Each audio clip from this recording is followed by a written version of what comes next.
morning students. How are you? I hope you all are well. So students, in today's English class we will do our writing portion, that is section B in our compacta book. Fine. And the name of the heading is notice. First we will understand what is the meaning of notice. Right. So here a notice is a written or printed news. या तो वो hand written हो सकती है या कोई printed news हो सकती है of something about to happen और दैट हैज़ हैपन, या तो कोई चीज़ होने वाली हो या फिर कोई चीज़ हो चुकी हो. Right. It may be in written form or printed news. It is usually kind of advance information. जब हम किसी चीज़ के बारे में आपको इन्फॉर्म करना चाहते हैं तो what we will do, we will write a notice to you. Fine students. So first we will, I hope you understand, a notice is a written or printed news of something about to happen or that has happened. Now what we have to remember the following points while writing your notice. When we are going to write a notice, we have to remember all these points. One by one I will tell you here. See, number one, that is the purpose of the notice. Fine. The purpose of the notice, the purpose of the notice should be clear. The purpose of the notice should be clear. Means आप अगर किसी को भी notice के बारे में, किसी चीज़ के बारे में इन्फॉर्म करना चाहते हैं तो पर्पस में जिसके लिए आप इन्फॉर्मेशन देना चाहते हैं वो क्लियर होना चाहिए, ताकि जिसको भी आप इन्फॉर्म कर रहे हैं उसको क्लियरली समझ में आ जाए. Fine. So the purpose of the notice should be clear. Next, student, second point. It must contain the name of the institution. Alright. So name of the institution. ये कोई एकेडमी हो सकता है, कुछ भी हो सकता है, कोई कंपनी हो सकता है, कुछ भी. Name of the institution. Fine. यहाँ पर कोई भी स्कूल हो सकता है, कोई एकेडमी हो सकती है. The word notice and suitable caption or heading. So date of the writing. First we will see the purpose the notice should be clear. Second, the name of the institution. It may be any academy or any organisation. Fine. Next, the date of the writing of the notice. उसके बाद क्या होगा आपका third point जो होगा, date of writing. Right. Date of writing. Next one, after that, number 4 point, content should be carry all information about. जो भी आप content लिखेंगे उसमें सारी information होनी चाहिए regarding your time, date, venue, where it is going to be happen, कि कहाँ पर कोई काम होने जा रहा है. So all the information should carry when you are going to write any content. आपके content में जब भी आप भी कुछ कहना चाह रहे हो तो उसमें सारी information होना जरूरी है. Fine. Next, it must have a signature.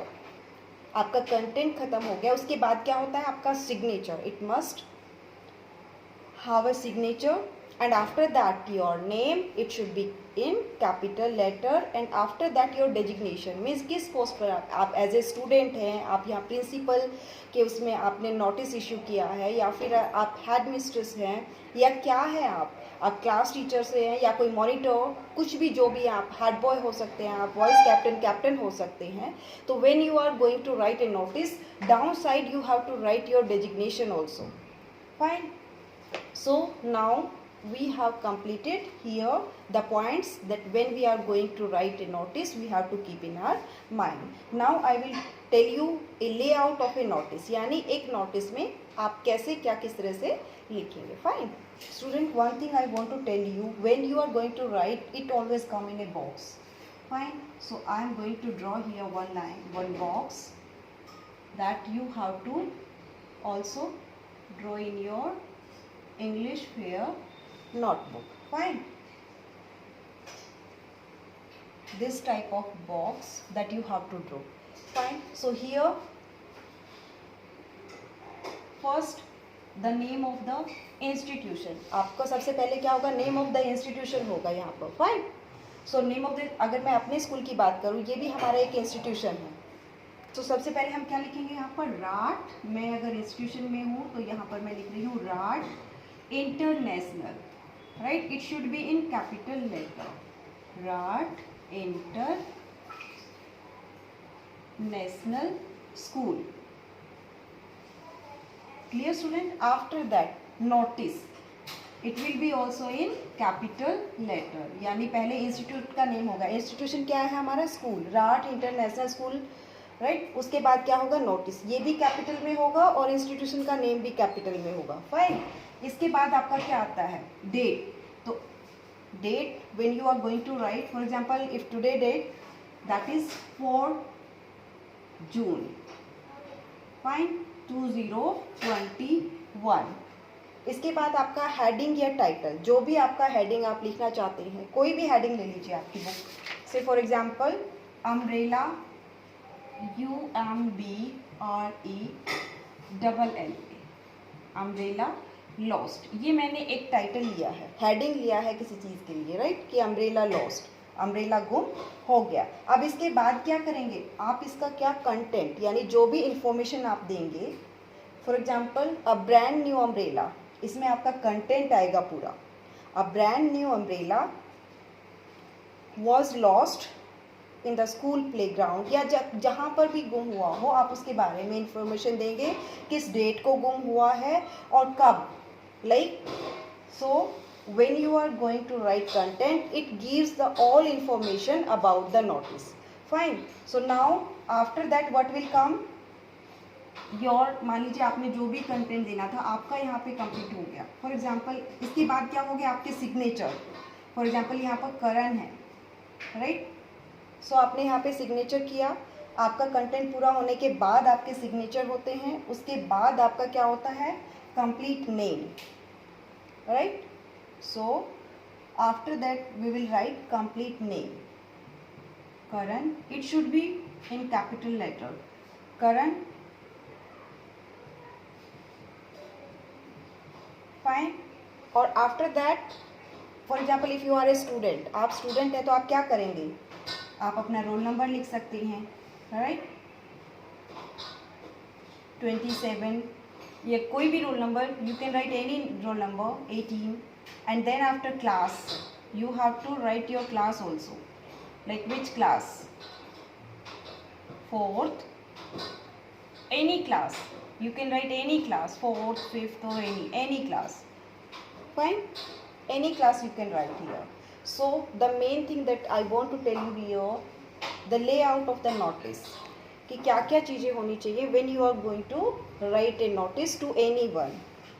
A notice can be issued from an institution, right, any company. So here first, that is the name of the institution.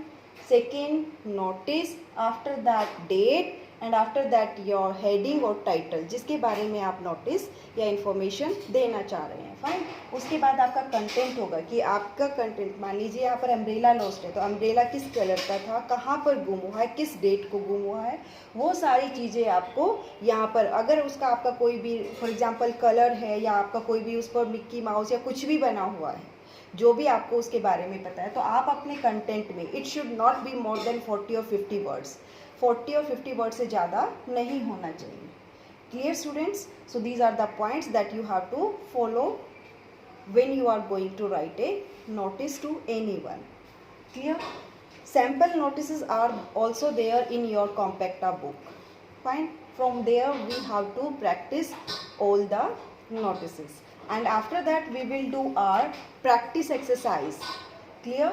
So here in our book there are so many notices that we have to do practice in our compacta book. Fine. The main thing, just I want to tell you once again, the points that you have to remember, the presentation and the purpose of the notice should be clear. Next, the name of the institution should be the upper part. When you are going to write, it should be in capital letter. The next one, downside, that notice will come. After that, date and the content means heading और title. Title आपका clear होना चाहिए कि आपका purpose क्या है लिखने का, राइट. उसके बाद जो भी कंटेंट आप लिखेंगे उसमें आपका पूरा क्लियरली मेंशन होना चाहिए, लाइक क्या चीज़ गुम हुई है, किस कलर की थी, कहाँ पर गुम हुई है. तो पूरी इन्फॉर्मेशन, और अगर आपकी कोई पिकनिक जा रही है, फॉर एग्जांपल आपकी पिकनिक जा रही है, तो आपको पूरा information, you have to be the complete information, the venue, the time, when it is going, when you will come, all the information, and the what will be the charges of that picnic. So you have to give all the information in your content part. Fine, it should be very clearly that everyone can understand. Fine. Next, I and you we will not use in our notice. kabhi bhi hum notice, when we are going to write a notice, we will not use I and you, because this is the information that you want to give the group of people. आप किसको दे रहे हैं, ये बहुत सारे लोगों को आप इन्फॉर्मेशन देना चाह रहे हैं, तो आप आई एंड यू का यूज़ नोटिस में नहीं करेंगे. Clear? The one thing more I want to tell you, it should be in a box. When you are going to write a notice, that it should be in a box. Fine. I hope you understand all the things. You will keep in your mind the points that we have discussed in today's class also, right? So I will send you students 2 pages about the rules, the points that you have to remember, and 1 layout of the notice. After that we will do the practice of all these notices that we have in our Compacta book. Okay students, I hope you understood it. Thank you and have a nice day.